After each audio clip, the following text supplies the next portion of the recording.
मछिया मोड़ कंचन इब्राहिमपुर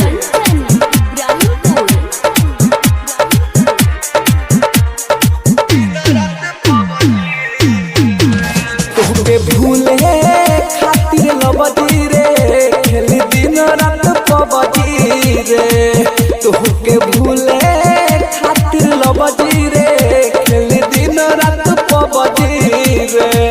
ओखिया जागता निक न लागता ओखिया जागता निक न लागता अरे खाना रोटी सब्जी रे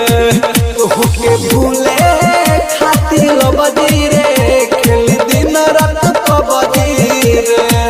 तोहके भूले खातिर लबदी रे रोज खेलता नी पबजी रे अब कमला के छोड़बे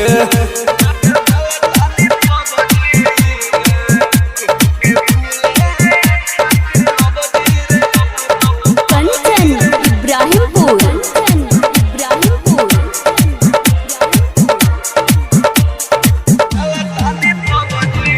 दिन भरवा घरवा छोड़ी रही बहरा रे हो प्यार कोई के धोखा दी होले जखम गहरा रे हो दिन भरवा घरवा छोड़ी रही बहरा रे हो प्यार कोई के धोखा दी होले जखम गहरा रे सुन तोरा चक्कर में पिटता रे बाबूजी रे तोहके भूले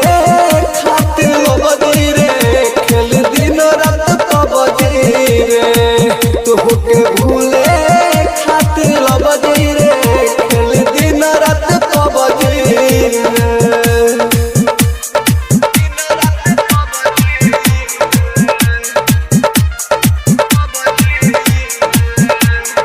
कंचन इब्राहिमपुर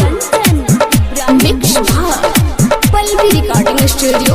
मछिया मोड़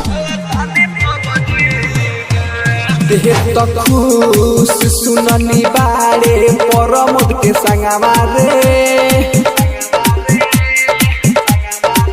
होवा के देखू